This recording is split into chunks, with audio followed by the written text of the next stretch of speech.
Grace, thank you so much for joining us on Jannelle. I know you're very busy and I appreciate you making time for us. Of course, and thank you, of course, for having us here. Less than 3 weeks to go before a hotly contested election. You're an accomplished advocate for the 50-plus community. Around this time, what's going on in this community? What's going on with you in your office? I think that the Trump-Biden race is up for grabs. And AARP polls in 11 battleground states, and it shows that it's a tight race. So here, because we cater and we focus on 50-plus voters, let me tell you why it is very important. The 50-plus voting bloc, it is powerful. So the older voters are more likely to vote than the other age groups. So if the candidates wants to win this election, they need to address the issues that matters most to the 50-plus voters. So what are those issues and concerns that matter most to 50-plus voters? Well, according to the public opinion survey, it has consistently shown that older adults, they want to know where the candidate stands on the range of key issues. So among them are Medicare, Social Security, the cost of prescription drugs, our economy now, and of course, long-term care. AARP seems to be doing a fantastic job in taking care of this community, especially now with campaigns for voter education and engagement. As you well know, AARP, we have proud 34-year history of nonpartisan voter engagement, and AARP does not endorse or oppose candidates, nor does AARP make contributions to political campaigns or candidates. So here at AARP, what we're trying to do is we want the 50-plus voters to know that they have to vote safely, whether they choose to vote from home or in person. So we are encouraging our film audiences. They need to ask questions so that they can understand where the candidate stands on the most important issues that are relevant to them so that they can make their own decisions on election day. In fact, we have asked the candidates the questions that are more relevant to the 50-plus. So to our viewing audience,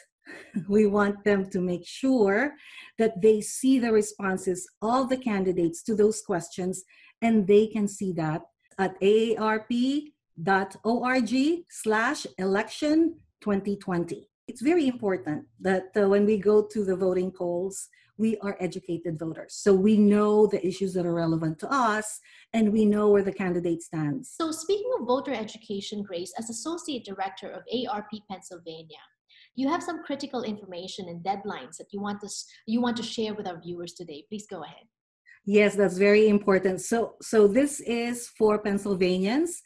We would like to share with all of the Pennsylvanians that the last day to register to vote is October 19. And they can register at www.votespa.com. If they also plan to vote from their homes or either by mail-in ballots or absentee ballots, they must request for their ballot by October 27. But please, we are encouraging them. Do it now, don't wait any longer, because their votes are very important. So also, in addition, if they plan to return their ballots by mail, it must be postmarked by November 3rd. It has to be turned into their county election office or other designated location. It has to be turned in by 8 p.m. on November 3rd. So to find out their county election office, they certainly can go to www.votespa.com and then click on the Find Your County Election Office icon for the full list. And if they plan to vote in person on election day, AARP encourages the Pennsylvanian voters to follow the CDC guidelines to maintain a safe physical distance. We always want to remind them that, and always wear your mask. Let's talk to our viewers kasi speaking of mail-in ballots, some of them are still worried about fraud. The state of Pennsylvania has a barcode tracking system on the envelope to prevent fraud. Those barcodes are assigned to each specific individuals who has requested for the mail-in ballot. So it will prevent the duplication of votes and also fraud. Basically, if you know how you track your online shopping when it is going to be delivered, it's pretty much like that. You can track your vote. How important is this election? Every election is important, right? So including this election, since there are so many different important issues that's in the line. So this is actually our chance to shape the nation's future. And that is why we are encouraging every voter to make an effort to make their voices heard. And the only way that we can do that is by voting, because we are a part of it and it is our right. So let's exercise that.